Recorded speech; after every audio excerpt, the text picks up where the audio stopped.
for 5 minutes. Thank you, Mr. Speaker. Thank you. Seek permission to address the House with 5 minutes to revise and extend. Recognized for 5 minutes. I thank you, Mr. Speaker. Members of the House, the default clock is ticking. We face a default on August 2nd if we do not raise the debt ceiling. Raising the debt ceiling is always a difficult vote. It is difficult because we have to do something that's necessary but not popular. Now, the question of the debt ceiling is about paying obligations already incurred. It's not about giving this House of Representatives permission to spend more money. But what has happened with this debt ceiling debate is that it is being used as leverage by both sides to try to get its way on a long-term budget resolution. And the reality is that this country needs both. It needs, number one, to have a long-term resolution on its fiscal situation, but number two, this is the immediate need, it has to pay its bills.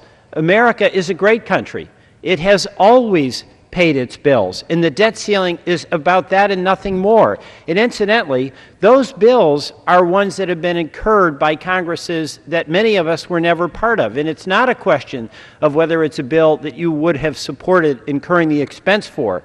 The Iraq War, the Afghanistan War, the Medicare Prescription Part D, the 2 cuts in taxes during the Bush administration, all of which were on the credit card. I was against those, but those are obligations that we have, and we must pay them. The risk of default is enormous. Every increase in the interest rate of 1% will cost the American taxpayers $160 billion. The default clock is ticking. Now, 2 weeks ago, the majority brought to the floor a clean debt ceiling bill for the purpose of defeating it.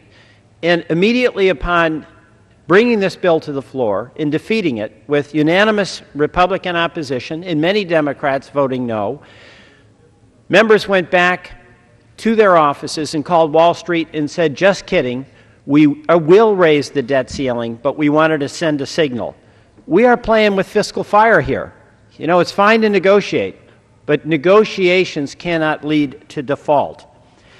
Mr. Speaker, if we in this Congress, with the Republican majority now leading the way, fail to honor the nation's obligations by making good on our responsibility to pay our bills, Wall Street will again the bond markets will work its will, and we will lose our AAA credit rating, and we will do enormous damage to this economy.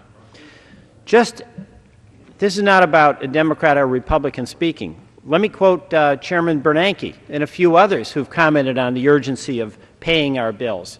Chairman Bernanke just yesterday said that failure to raise the debt ceiling would create fundamental doubts about the creditworthiness of the United States and damage the special role that the dollar and the Treasury securities have in global markets.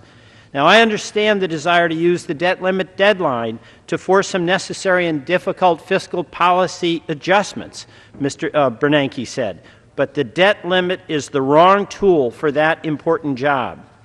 A few other people commenting on this. J.P. Morgan CEO Jamie Dimon, a default would be a moral disaster. It will dwarf Lehman. Every single company with treasuries, every insurance fund, every requirement that it will start snowballing, automatic if you don't pay your debt. There will be default by rating agencies. All short-term financing will disappear. That's Jamie Dimon of J.P. Morgan. The Chamber of Commerce. Failure to raise the debt ceiling would create uncertainty and fear and threaten the credit rating of the United States. Moody's rating service on downgrading America's rating. Since the risk of continuing stalemate has grown, if progress in negotiations is not evident by the middle of July, such a rating action is likely. Fitch Rating Service. Failure to raise the debt ceiling in a timely manner would imply a crisis of governance that could imperil the U.S. AAA status. So we have two problems. We have a long-term problem that requires resolution, a long-term fiscal plan. But we have an immediate problem, and that is to protect the integrity of America's reputation for paying its bills. We have a downgrade in our rating. It's going to affect the interest rates that we pay, and that's going to hurt folks in Republican districts. It's going to hurt folks in Democratic districts who have no power to do anything. I yield back. We must raise our debt. We must pay our bills. Gentleman's time has expired. The chair recognizes the gentleman from Illinois, Mr. Kinzinger, for 5 minutes. Thank you, Mr. Speaker. Last September, President Obama referred to America's small businesses as the anchors of our main streets. Unfortunately, economic data released on Wednesday proved that the president's actions speak louder than words. The failed